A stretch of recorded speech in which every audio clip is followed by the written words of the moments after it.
what is the common mistake that startup founder occasionally doing when they are on the run of fundraising?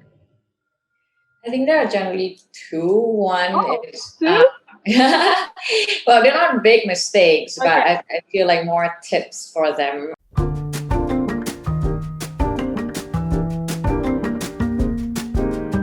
Visitas kembali hadir bersama saya Yeni Yusra, dan kali ini kita akan berbincang-bincang dengan Pinn dari Lightspeed Venture Partners. Hi Pinn. Hi guys. Thank you for having us. And you've been in Lightspeed Venture Partner for how long now? Maybe you can introduce yourself and maybe you can explain about Lightspeed for our audience. Yes, sure. So my name is Pinn, and I'm a vice president at Lightspeed Venture Partners Southeast Asia. I've been here for about a year now, and a little bit about Lightspeed. We are an early stage focused venture investment firm. I think in our industry, we're really considered a new kid on the block in Southeast Asia as well. And we are, really famous for our contrarian bets into companies like Snapchat in the era of Facebook, Oyo Rooms in the era of Airbnb, and Pinduoduo in the era of traditional e-commerce in China. And as a firm, we really have two core principles we want to differentiate ourselves on as we enter Southeast Asia. One is to be there for founders, not just in money, but also in time, mind share, and resources. So by far, if you compare us against any other of our peers, you will see that we have a very high ratio of number of investors to portfolio companies because we think, this is how we just love being in the business and being in the trenches with the founders. And then the second thing is that, we are also a global network. So we want to bring that to entrepreneurs because we find that it's an amazingly huge competitive advantage for founders to be able to work and have access to business relationship, but also best practices and mistakes everybody in the Lightspeed family have made before. So yeah, that's a little bit about us and how we work and who we are. Okay, you've been invested in Chili Belly and Ula, Indonesian startup, correct. And it's very targeting into SMEs and into the micro business in Indonesia. Is there that the category of startup that you are aiming for, or Lightspeed is just agnostic for now? Yeah, so we are we're sector agnostic. Actually, within Southeast Asia, we have invested into companies like Grab, Chili Belly, Shipper, and NBAI, which is a SaaS company, and also Ula, which is a B2B e-commerce. So as you can see, our investment spans across consumer, SaaS, SME-focused companies. Right. So we are generally, we consider ourselves sectors agnostic. Yeah. In terms of the stage, you mentioned earlier that you are aiming for the early until the B series. Correct. Why is that? Is there any reason that you are aiming only the early stage, or is it the easiest for Lightspeed for now in Indonesia in terms of fundraising? Yeah. So I think it's both a combination of where we find we have a lot of good opportunity for emerging markets like Southeast Asia, and also where our firm has built out a very good practice, or say expertise helping startup at that size. I think it's a combination of both of that. Okay, you've been doing this for how many years? 2 years? Yeah, so I've been in the venture I've been in a tech ecosystem for a long time. Okay. I was an early member of Grab in the early days when Uber, Easy Taxi were still around. I was operating the bike business in Bangkok, and that's where I'm from. And then I also was part of Tiger Global, which is a larger private equity fund focused on their emerging markets, India, China, consumer and fintech businesses. And then in Southeast Asia, been here for 2.5 years now. First with a fund called Insignia Venture Partners, and then now here with Lightspeed. What makes you interesting to be a part of venture capital team? I mean, is it something that you are planning before, or this is just some offer that come up spontaneously to you? I mean, in terms of jobs right now in Indonesia, there are a lot of up and coming VC people. Yeah. And it's very interesting, and the career opportunity is also very interesting. What makes you to be a VC people? Interesting. So I think there are two. One, I truly believe in the power of technology to change how we live and how we work and how we play in the next 1 decade. I feel strongly about being part of that in my home region, Southeast Asia, right?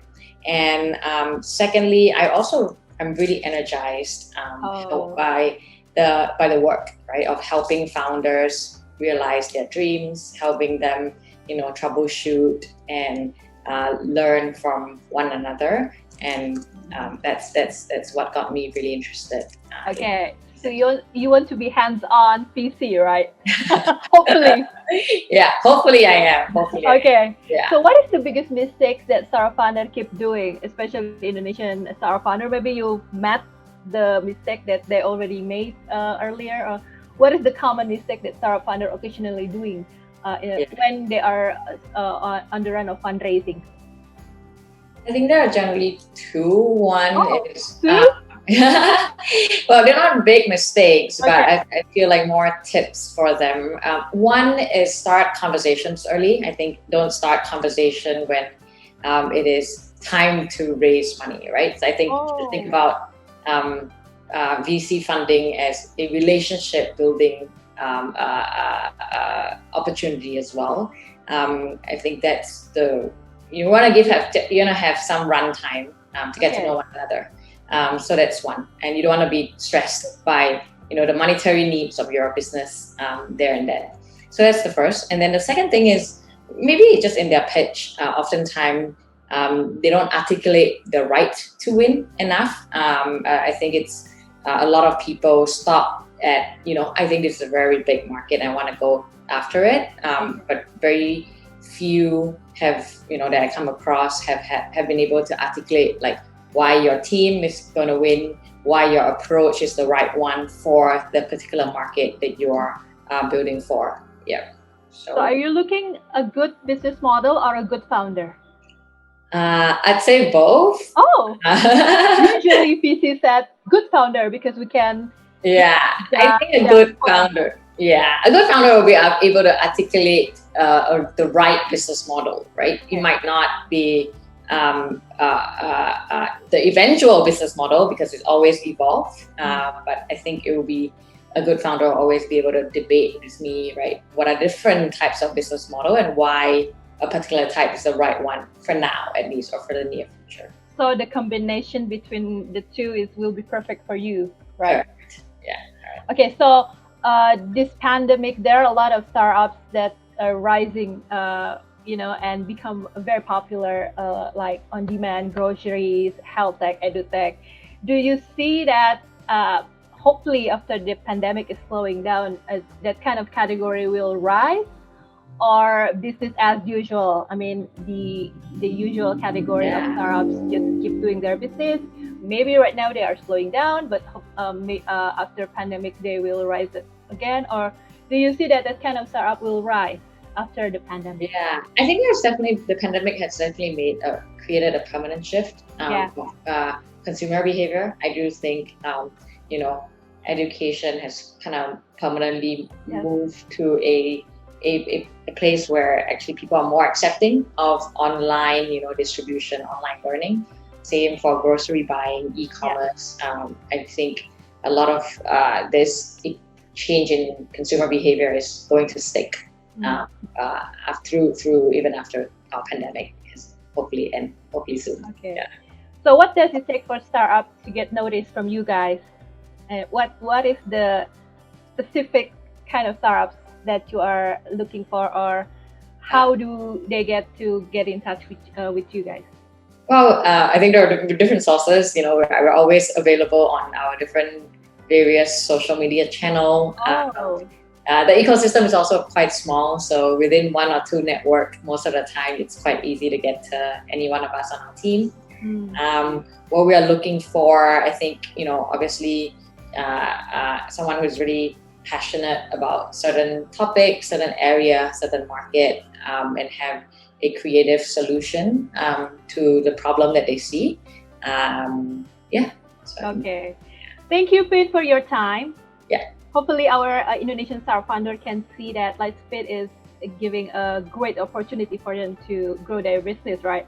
Well, hopefully they also see Lightspeed as potentially a good partner for them. Yes. So if anybody is interested, feel free to reach out. We're always here to hear out your ideas, and hopefully we'll get more opportunity to work together. Yes. Okay. Thank you, Pete. Bye-bye.